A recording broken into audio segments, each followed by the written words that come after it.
Hello, my name is Edward Dunn from the American Mathematical Society. I'm the editor of Reuben Hersh's brand new book, Experiencing Mathematics. It's about the philosophy of mathematics. What do we do when we do mathematics? Reuben Hersh is well known for his writing as well as his teaching, and we're happy to have Reuben as an author for the American Mathematical Society publishing program. Right now, Reuben and I will be discussing some of the topics that occur in his book. Reuben, it's nice to have you. Thank you so much for giving me this opportunity to tell the world what we do when we do mathematics. I mean, one thing that this line of thinking leads me towards is there are some people who deal with philosophy of mathematics, the philosophy of consciousness. They think that what we're doing is really just computation, you know, the strong AI hypothesis. I mean, do you think a machine, a computer of some form, is capable of actually doing mathematics? Well, that's more interesting, actually, than it sounds. It's a funny remark. It, to me, sounds not an attractive topic to discuss for several reasons. First of all, of course not. How can a machine think? Machine is only a machine. And then, why would you want it to? we want to stay in control. Why would we give up everything to some dumb machine?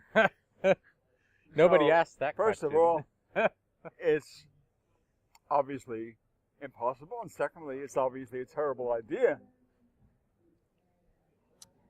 But these obvious things are not good answers because it's really happening. That's the depressing fact. Right. People are really making progress, partial progress to some extent, in that direction. And I could name names and so on, but maybe this isn't the time or place.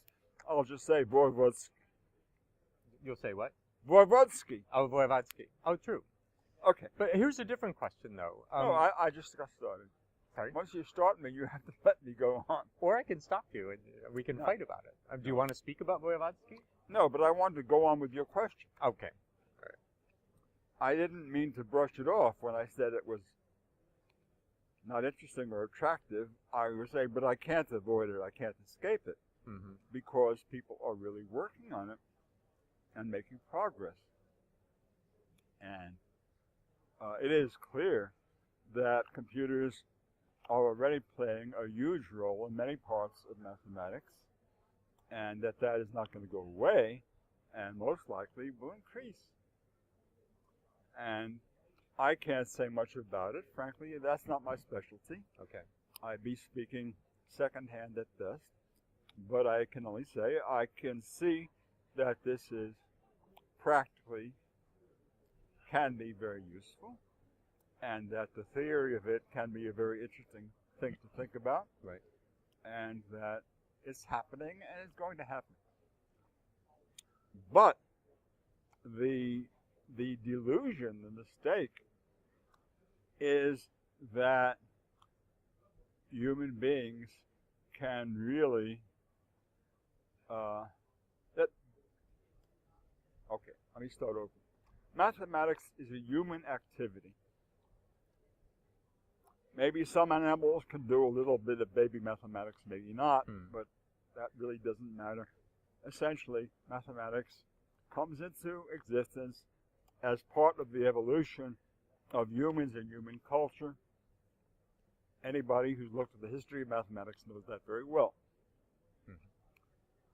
And by this stage, the use of aids, which was writing, which is the first important big invention, and then all sorts of other tricks and devices, slide rules and whatnot, and then computers, and now maybe robots. We're getting more and more powerful aids to assist us and to take over certain parts which they can even do better, like multiplication, whatnot. But there's a very fundamental conceptual mistake in thinking that in some way this means that humans can be replaced, dismissed, and it can just be something machines do. That's absurd, because the very first thing they start with in mathematics is interest, curiosity, motivation. Mm-hmm. Somebody cares about something and wants to do something, to find something out or to achieve something. That's a human being. Mm-hmm. If a computer could do that, we would have to say it was an electronic human being. Mm-hmm. Whether such a thing ever happens, we don't know, but certainly that's not what anyone's talking about today. Mm-hmm. So whatever use there is for computers is always within a context of human motivation, goals, evaluation. In particular, the famous Professor Vladimir Voevodsky has a program of proof assistance, Mm-hmm. where computer programs could automatically check a proof once the mathematician formulated it in a way that could be an input to the program. Mm-hmm. And that's interesting and may become useful, certainly, and certainly impressive and ambitious.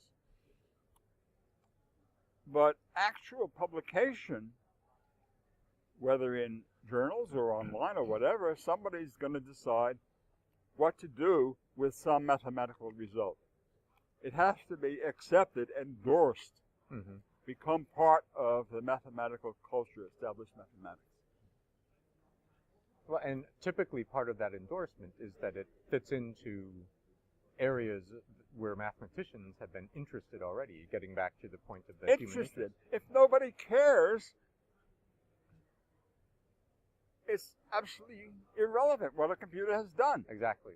Yeah. And caring is not what computers do. Right.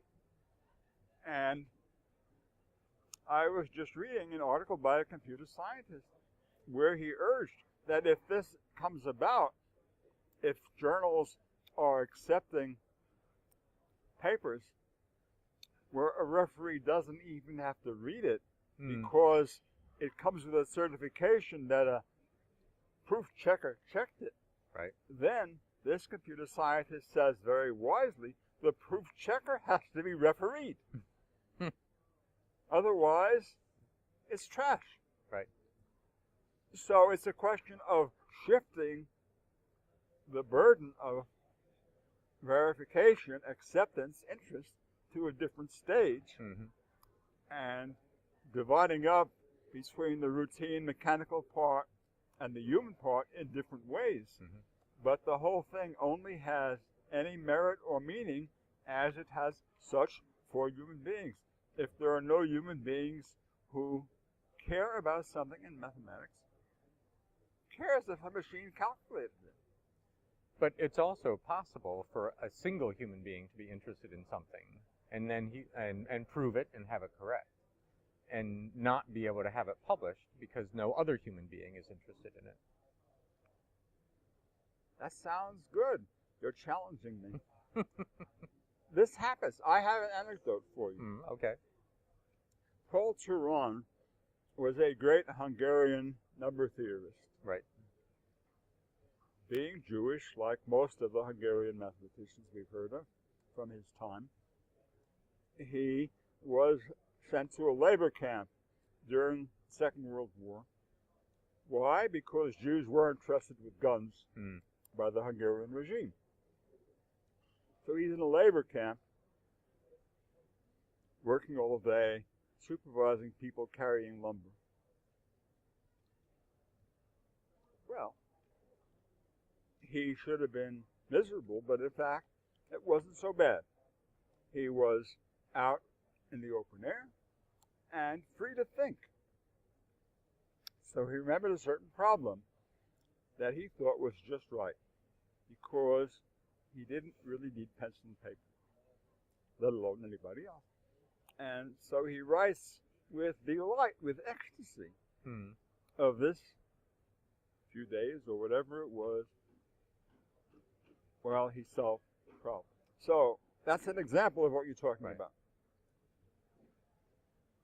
But the problem itself and the skills and the tools and everything that was involved in his thinking, of course, was based on his background as a student and a mathematician, which he didn't create himself as a mathematician.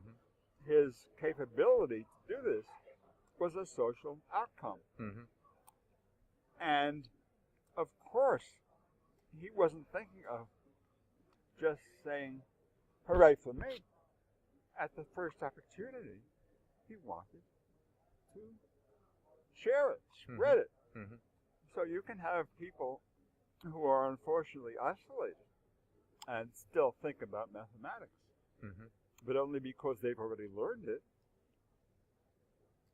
And if they die without ever telling anyone about it, it will just not be part of mathematics.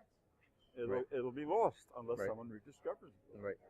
But it's quite true that mathematics is different from other sciences in the degree to which it can be done by an isolated individual. That's an important thing to recognize, and that's part of what contributes to the illusion that it's just that's just what it is, a pure brain working all by itself. Some people really have that misunderstanding. But anybody who thinks that way is not going to get anywhere in mathematics. A student who comes into mathematics thinking that all he has to do is sit at his desk and create without studying or learning or interacting, it's just too bad. It's a waste of time. He's doing something, but he's not doing mathematics, is what you're saying. You could put it that way. Yeah.